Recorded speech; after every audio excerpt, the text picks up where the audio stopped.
And we're live, ladies and gentlemen, boys and girls. Welcome to day 4 of the Add 15 miles per hour to your serve 5 days serve challenge. Let us know where you're tuning in from. If this happens to be the first time you're rolling through, and otherwise, if you've been paying attention for the last 3 days, drop in the comments some of your favorite things that you learned from us. I'll also go ahead and do this for you, and then we're going to tell you a little story to kick things off as people flow in. What story you got for the boys and girls? Oh, it's today? About what happened in the last 10 minutes ahead of this live stream. Let me tell you. Because we are getting asked this, I'm not just selling this to you for fun. As we record this, if you missed days 1 through 3, this is where you can go to get them and where you'll get the recordings from everything we do throughout the full 5 days. So make sure you go do that, PlayYourCourt.com/recordings. And good morning, Bruce from Little Falls. Hello. What up, Bruce? It's story time.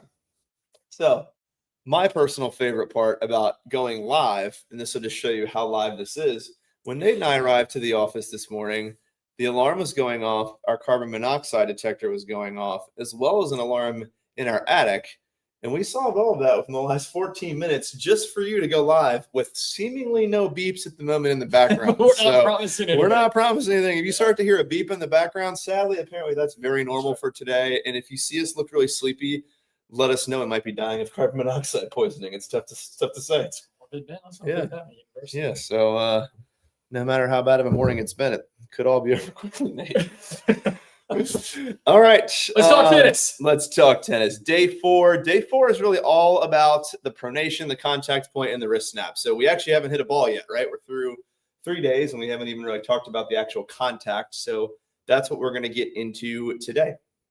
We are, and I know we got a lot of questions outside the challenge yesterday. They kind of talked about like why we segment everything the way that we are, and it's because the serve has 8 moving parts, whereas a lot of people say pitching in baseball is the most difficult of all the biomechanics. Yeah, there's 6 moving parts. Serve is complicated, and if you don't segment it like this, you're not going to get it all right. We want you to feel it, right? We want it to be intuitive so that it becomes more natural, right? This is how we teach in person too. If you come to one of our live serve workshops, we break it out into these 5 individual pieces, show you progressions the same way we're doing here virtually. So it's not like our instruction changes whether we're with you live or virtually. We just can't see you, so we don't have the customized adjustments for you. But it's true. That's why we let you ask questions. So let's jump into it. So The first exercise today, this is all about leading with the edge of the racket. So you're going to hear people. Well, people will ask, and I can hear them, but they will ask, what's the edge of the racket? The edge of the racket is we're referring it to. This is the edge of the racket.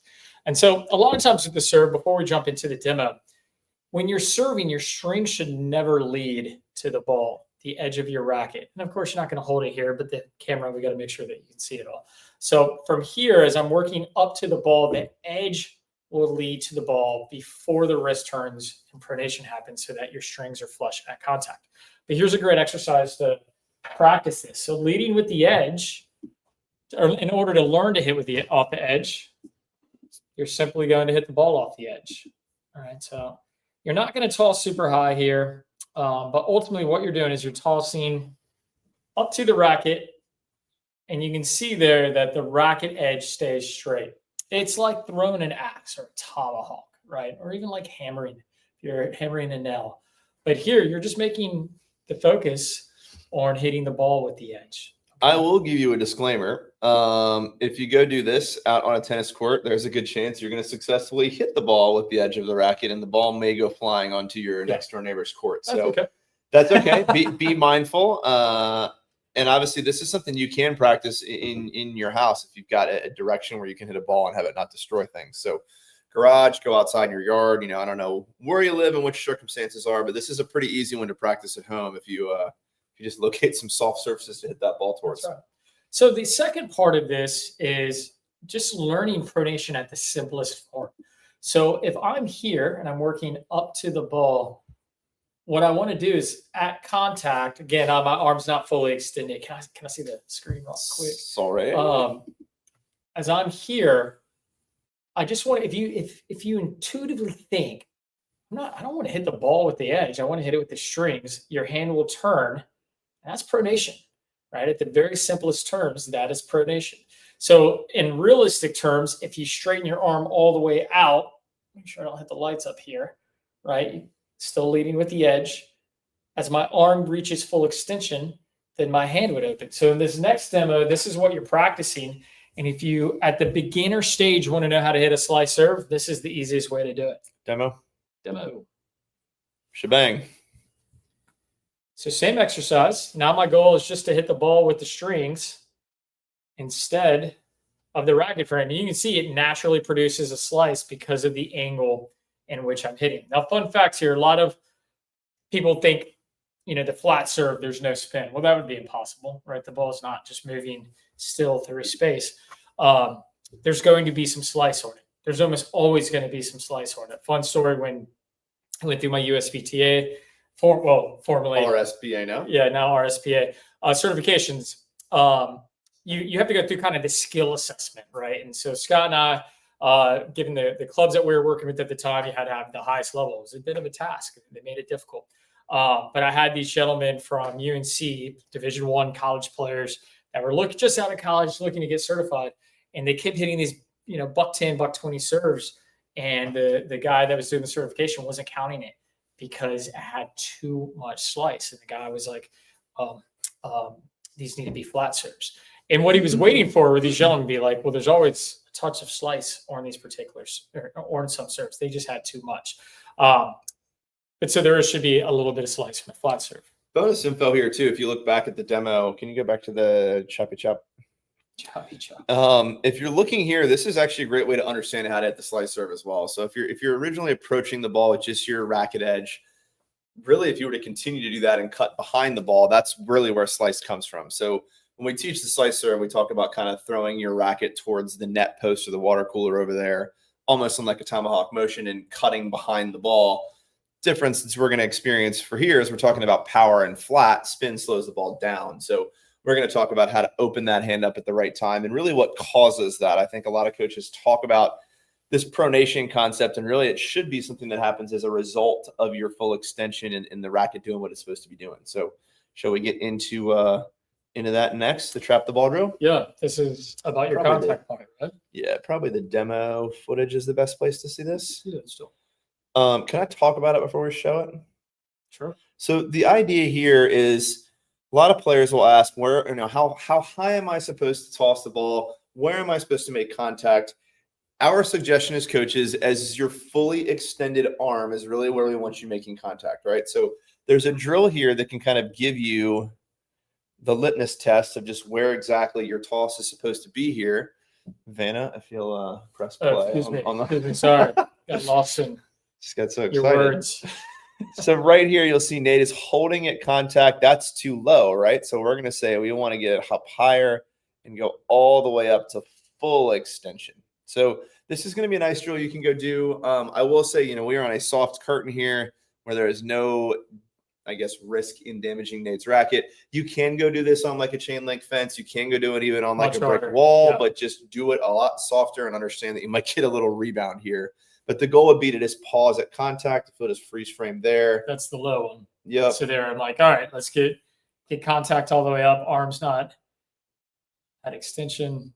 So there we go. Pause right there. And the other thing that you'll notice here is Nate Dogg's shirt on the right side is pulling up a little bit, and he's probably feeling that extension through his right oblique a little bit. Okay. Showing that extra 10 pounds in Christmas. That's right. that winter blubber. Very nice. Hey, look, I take a break during the holidays. Don't judge me. It's bulking season. Any questions that you have on this stuff so far, feel free to fire them in the chat. But again, really all we're talking about here is the path of the racket. We want that racket approaching the ball, edge first. We want you to extend, and I'm going to get down here a little bit lower so you can see my contact. We want you to fully extend, and as you fully extend that racket, I'm going to get slow. Just look at my hands. Can you tell this is live? Good God. All right. Approach with the blade of the racket at full extension. My hand starts to turn. That was single-handedly the worst demo I've ever given in my entire tennis internet career. That's incredible. Let me know if you enjoyed that out there. I mean, that's the price of admission. Smash the like button if that was the dumbest shit you've ever seen. He's going to keep trying. Yeah. He's going to keep trying. Yeah. All right. Well, I'm going to retire. Nate, what do you got next? Throw some questions in here if you have them. Actually, we've got one from Bruce right here. Hopefully we don't get a lot of questions on what I had for breakfast that made me think that was a good idea. Would you get more load and power if you lead with the wrist supinated rather than lead with racket on edge before you pronate at contact? Not really. Can you explain to everybody else on earth what supinated means?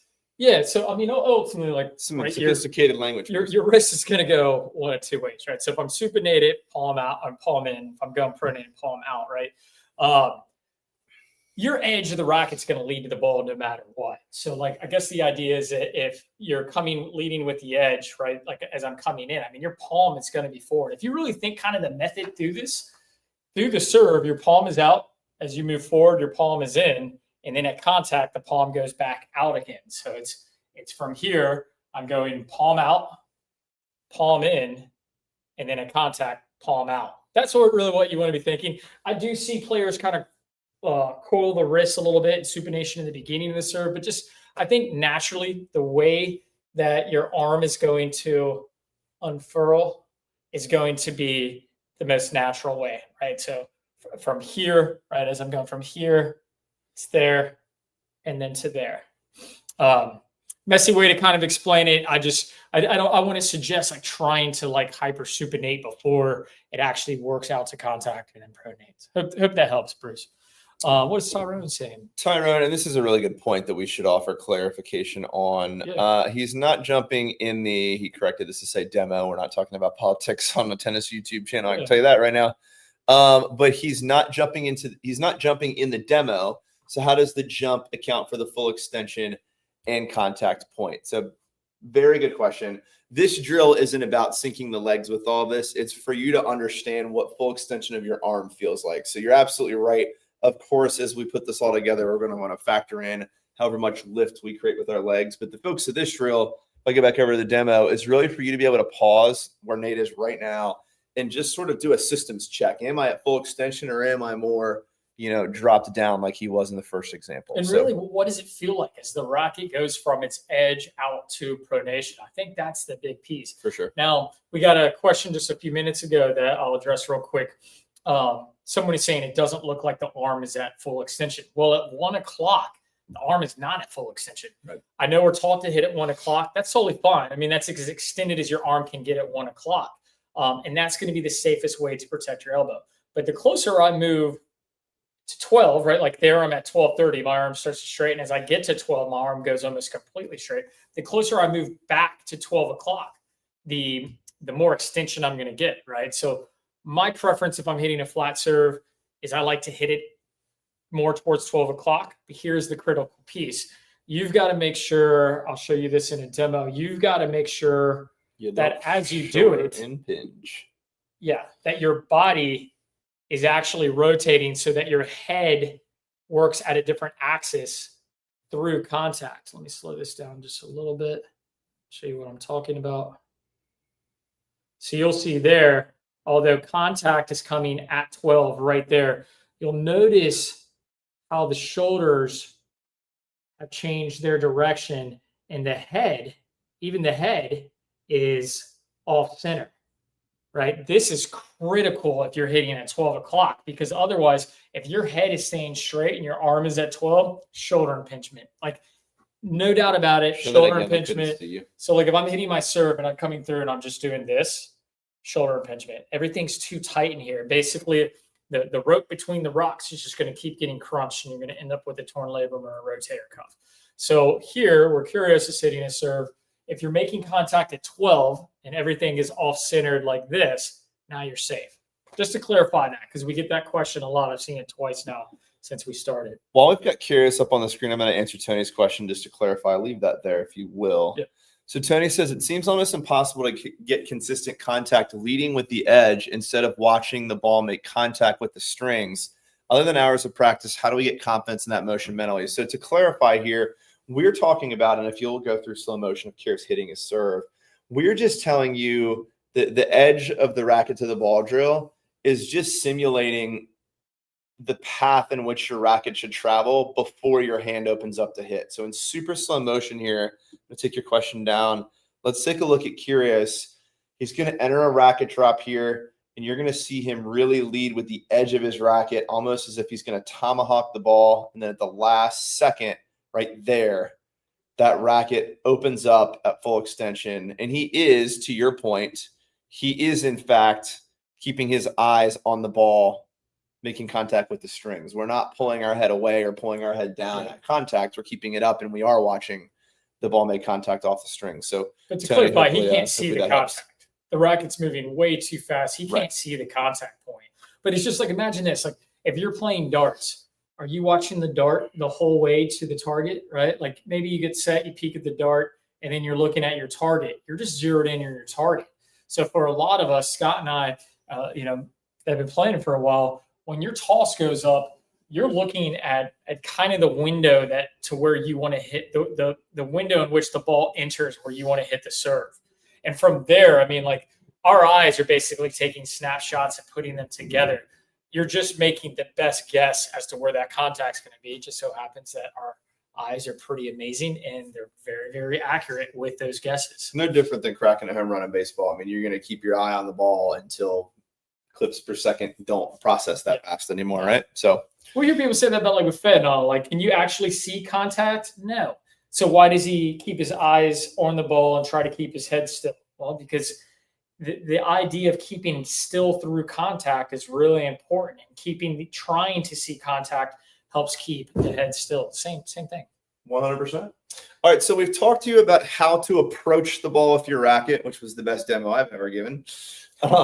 Where you approach with the blade of your racket. We've now talked about what full extension and clamping that ball and the pronation looks like. What we haven't talked about is what happens after we make contact with the ball, and that is what we're going to put a nice little pretty bow on day 4 with. And this is something we like to call the thumb down drill. Do you want me to go? Let's go demo mode, probably, right? Yeah. So the thumb down drill. Yeah. Is that what you have up right now? I do. Oh man. You or me? Go for it. All right. So as you can see here, Nate is right now working on approaching that ball with what would be a racket in his hand in a tomahawk motion. And at finish, you'll notice he is taking his thumb, turning it over, and pointing it down. I'm going to give you a better close-up of this in real life here. So he's thinking about all the things we just talked about, tomahawking his arm, fully extending, and then at contact, or what would be contact, he is going to take that thumb and point it down the same way we feel about all the carbon monoxide and alarm detectors going off in this building right before we started this live stream distracting us. So again, you're just going to emulate everything we just talked about, approaching with the edge of the racket. We don't have a racket in our hand for this drill because we're focused on our thumb. Approaching with the edge of the racket, getting to full extension, and then turning that hand over into a thumbs down position as we follow through around the other side of our body. I'll show you on the demo one more time. So watch the path of Nate's arm goes up, thumb points down, hand turns over, and he's going to wrap that around to the left side of his body here, I believe in the second or third version of it. Maybe he doesn't do that at all, but that is what you should do. That thumb should continue down all the way over across unless his you're Pete Sampras. That's right. Unless you get a superhuman rotator cuff. All right. Anything you want to add to that? Yeah. So the next piece, this is all about learning internal shoulder rotation, right? So I'll just, if we kick it over to the demo, I'll show you. You there? Yeah, I'll show you real quick with Kyrgios what we're talking about. So after he makes contact, boom, let's slow it down right there. You're going to see that his thumb right there ends up down, right? This is just giving you this kind of visual cue that you can practice without a racket. After contact, what's happening, and as it comes down, as the thumb comes down, right? So as we work on internal shoulder rotation, this is a fun one. This is exactly how you hit a ball, an overhead over the opponent's fence, right? You hit it on their side and it bounces up over the fence. So you're really focusing on keeping the arm up here. I'm going to put it in slow-mo and zero in just a little bit. When you're doing this, you want to make sure the shoulder stays up, just like I'm showing you right here, Here, hold on. Show 'em again. So from here, I'm not tossing high. Hit, elbow stays up, right? And the thumb goes down. I'm just doing this. And as we kick it back to demo, what you'll notice is the ball bounces really high. And this is just basically as you're working through it, as the wrist snaps, as it turns over to pronation, the thumb goes down and the shoulder comes up. This is internal shoulder rotation. And it basically creates this massive stretch shortening cycle to where it's just creating this pop on the ball. Now, the fun thing is once you've done that, move up to the net. Yeah, now you know how to spike overheads over the back fence. A little bonus tip for you. Right? That's all it is. When people hit overheads over the back curtain, it's not because of power. They just know how to hit the ball to where they're getting that internal shoulder rotation. I'll show you one more time. Nate's favorite nursery rhyme growing up. Little Picking up bunny the foo field foo. mice. Bopping them on the head. I'd never heard it until Scott told me that morbid, awful nursery It's a rhyme. very common nursery rhyme. My parents spared me from that trauma. From bopping them on the head. All right, so let's take a look at Djokovic and put this all together for today. Young Djokovic, huh? Can you zoom in a pinch, or is that not a thing? I ask you that every day.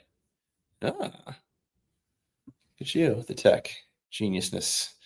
Guys, if you have any questions about any of this, now is a great time to throw them in the comment section because we aren't in delay. So fire away. So right here, this is going to get real slow, but I want you to see this. Racket edge leads up. So right there, you can see the racket edge. I'll highlight it. The racket edge here is leading up to the ball.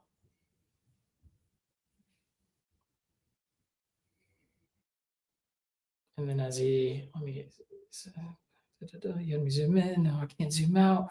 What is happening? Let's see if I can get it in here. All right. So then you can see from right there, we have contact. Stop it. All right, 1 second. 1 second. I'm coming back to it. It froze up. There we go. I remember my first time using the internet. All right, so we just showed you where the edge. Oh, God, I'm ignoring it. We're showing the edge lead up to the racket. And then right here, you can see it. That's the edge. He literally looks like he's going to hit it off the frame.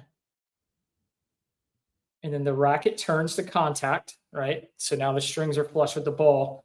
Now the thumb is down. Boom, thumb is down. Shoulder stays up to where the racket tip is pointed down. But you'll notice elbow stays up. And then everything finishes across the body. I want to add one piece here. If you're really doing this correctly and you get your racket moving and you're trying to make contact with the ball with your strings, pronation kind of happens on its own. Like, we as coaches very rarely have you focus on just your wrist snap. We have you focus on full extension with that tomahawk reach. It's going to be pretty obvious that that hand has to unfurl and almost force if you get that full extension, right? So pronation is not something that you should just do. It's something that should come from the two pieces in front of this, creating racket at speed and sort of making it more natural for this to happen on its own. Anything you want to add for day 4?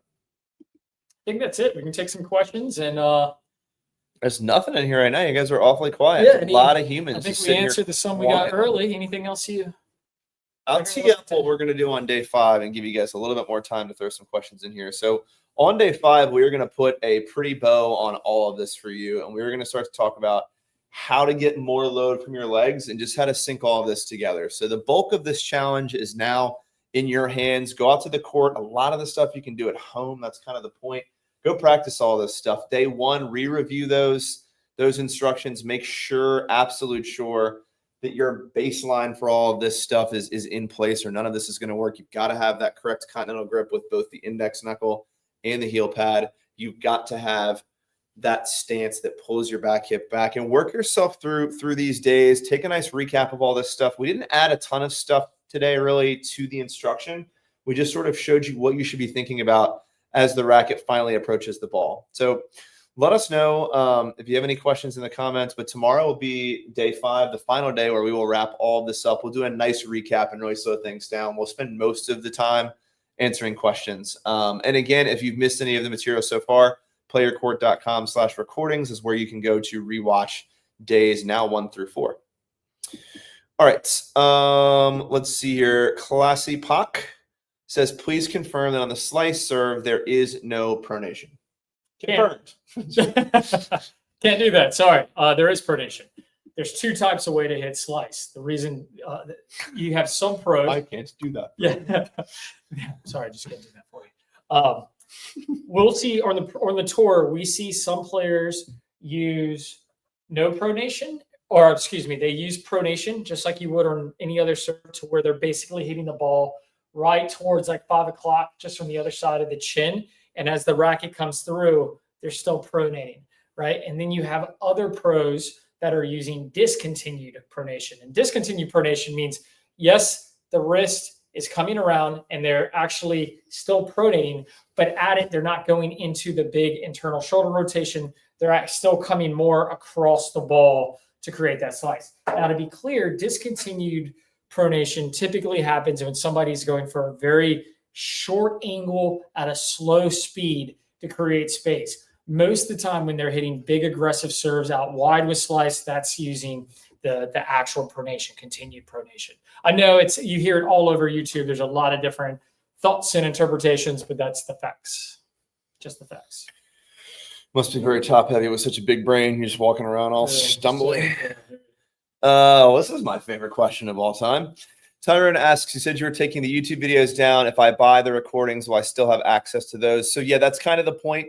We have to stream this somewhere, right? So we stream it live on both our YouTube and our Facebook channels. I believe sometime on Sunday in the afternoon, our content team will pull these videos down. What you're watching right now, we are recording. So, what you're seeing on YouTube right now, the recordings of this to this exact instruction, you can relive this as many times as you want, is what is included in the recordings, as well as the workbook that we've referenced a couple times. And we love that because we want you to print that out, put it in your bag, or now with, put it on your cell phone, bring it out to the court. So that is what's going on there. And again, that is PlayYourCourt.com/recordings. Thank you, Tyrone. I hope you picked those up.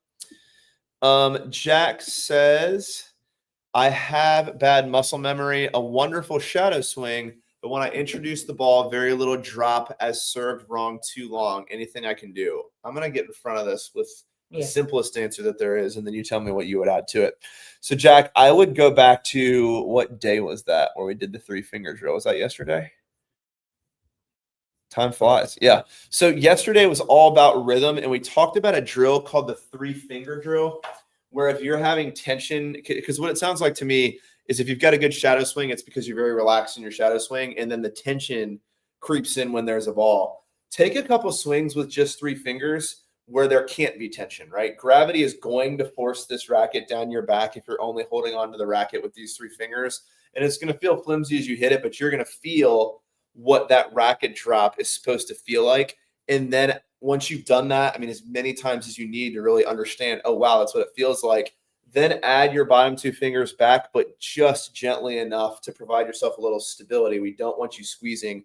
And this is why this drill works. If you see here, when I'm gripping this racket really tight, when I release my bottom 2 fingers, look what happens. So if I'm sort of flexing here, there's lots of tension in my forearm, in my grip, in my hand. When I release these bottom 2 fingers, watch what happens. My elbow flies up, and my racket, because of gravity, flows right down my back. So by holding that racket, Jack, with just 3 fingers and then entering this swing, gravity is going to create that pro-level racket drop. So I would highly recommend giving that a go. Science, Mr. White. Science, Dr. White. Yeah. Do you have any? The only thing I would add is stop worrying about where the ball is going. And definitely, like, when you practice this, it can't be in a competitive match where you care too much, because like the where you care about the result overrides wanting to do something new. You go to what you know, what is safe. So a lot of times when learning this, like, we'll have students turn away from the net and actually serve into the curtain. So there's no feedback. They're just trusting something new. Yeah, just to get that racket at speed and rhythm. Yeah. Guys, that's all the questions we got. You're very quiet in here today. Oh, wait. Gene snuck in at the buzzer here. It looks like it contacts his chest is already facing the opponent. I've been told that I opened too early. I think she's talking about the Djokovic. Should we bring that back on screen? My man is flexible, so the instruction's going to vary a bit when we're talking to Novak. But well, and you don't want your chest fully open, right? What you're going to see here is that when Novak actually makes contact with the ball right here, boom. It's more like a 45, maybe a little bit greater, right? He's not completely square.